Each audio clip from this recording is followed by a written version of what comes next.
ಎಲ್ರಿಗೂ ನಮಸ್ಕಾರ.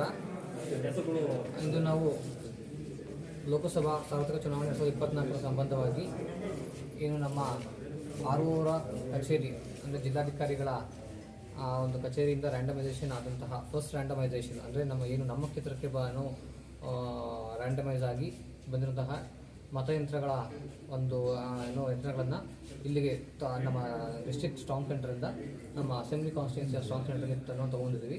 ಇದರಲ್ಲಿ 285 EVMಸು ಅಂದರೆ ನಮ್ಮದು ಕಂಟ್ರೋಲ್ ಯೂನಿಟು ಮತ್ತು ಬ್ಯಾಲೆಟ್ ಯೂನಿಟ್ಟು ಮತ್ತು 304 VVPATಗಳನ್ನು ನಮ್ಮ ಒಂದು ಕಾನ್ಸ್ಟಿಟ್ಯೂನ್ಸಿಗೆ ರ್ಯಾಂಡಮೈಸ್ ಆಗಿ ಕೊಟ್ಟಿದ್ದಾರೆ.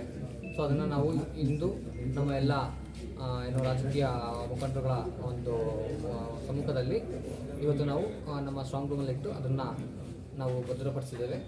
ಸೊ ಈ ಒಂದು ಏನು ನಾವು ಸ್ಟ್ರಾಂಗ್ ಇಟ್ಟಿದ್ದೀವಿ ಅದನ್ನು ನೆಕ್ಸ್ಟ್ ನಾವು ಕಮಿಷನಿಂಗ್ ಟೈಮಲ್ಲಿ ಅದನ್ನು ಓಪನ್ ಮಾಡಿ ಕಮಿಷನಿಂಗ್ ಮಾಡ್ತೇವೆ. ಸೇಫ್ಟಿ ಮೆಜರ್ಸ್ ಹೆಂಗಿರುತ್ತೆ ಸರ್? ಇದಕ್ಕೆ ಸೇಫ್ಟಿ ಮೆಜರ್ಸ್ ಆಗಿ ಮೊದಲನೇದಾಗಿ ನಮಗೆ ಏನು ಇಲ್ಲ ವಿಂಡೋಸು ಮತ್ತು ಡೋರ್ಸ್ ಎಲ್ಲ ಏನಿದೆ ಅದನ್ನು ನಾವು ವುಡನ್ ಶೀಟ್ಸಿಂದ ಕವರ್ ಮಾಡಿದ್ದೇವೆ. ಆ್ಯಂಡ್ ಯಾವುದೇ ರೀತಿ ಎಲೆಕ್ಟ್ರಿಕಲ್ ಡ್ಯಾಮೇಜಸ್ ಆಗಬಾರ್ದು ಅಥವಾ ಅವಘಡಗಳು ಆಗಬಾರ್ದು ಅಂತ ಹೇಳ್ಬಿಟ್ಟು ನಮ್ಮ ಏನು ಸಂಪೂರ್ಣ ಎಲೆಕ್ಟ್ರಿಸಿಟಿ ಇದನ್ನು ನಾವು ಅದನ್ನು ಕಟ್ ಮಾಡಿಸಿದ್ದೇವೆ. ಜೊತೆಗೆ ಇಲ್ಲಿ 24/7 ಈ ಒಂದು ಮತಯಂತ್ರಗಳನ್ನು ರಕ್ಷಣೆ ಮಾಡಲಿಕ್ಕೋಸ್ಕರ ನಮ್ಮ ಆರೋಗ್ಯ ಸಿಬ್ಬಂದಿಗಳು ಜೊತೆಗೆ ಇನ್ನು ಮುಂದಿನ ದಿನಗಳಲ್ಲಿ ಅದಕ್ಕೆ ಅವರು ನಮ್ಮ ಅರಸೆಯನ್ನು ಪಡೆಯುವ ಸಹ ಇಲ್ಲಿ ನಿಯೋಜನೆಗೊಂಡಿದ್ದಾರೆ. ಮತ್ತು ಇದಕ್ಕೆ ಬೇಕಾದಂಥ ಎಲ್ಲ ಬೆಳಕಿನ ವ್ಯವಸ್ಥೆ ಮತ್ತು CCTV ಕ್ಯಾಮರಾ ವ್ಯವಸ್ಥೆ ಸಹ ಇದೆ. ಅದನ್ನು ನಾವು ಆಗಿಂದಾಗಲೇ ಬಂದು ಚೆಕ್ ಮಾಡ್ತಾ ಇರ್ತೇವೆ.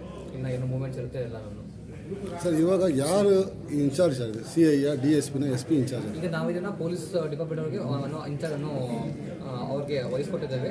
ಸೊ ನಾವು ನೆಕ್ಸ್ಟ್ ಬಂದು ಈ ರೂಮನ್ನು ಓಪನ್ ಮಾಡೋವರೆಗೂ ಇದರ ಇನ್ಚಾರ್ಜ್ ಅವ್ರು ತಗೊಂಡಿದ್ದಾರೆ. ನಾವು ಸಹ ಆಗಾಗ್ಗೆ ಬಂದು ಇಲ್ಲಿನ ಚಲನವಲನವನ್ನು ಗಮನಿಸ್ತಾ ಇರ್ತೇವೆ.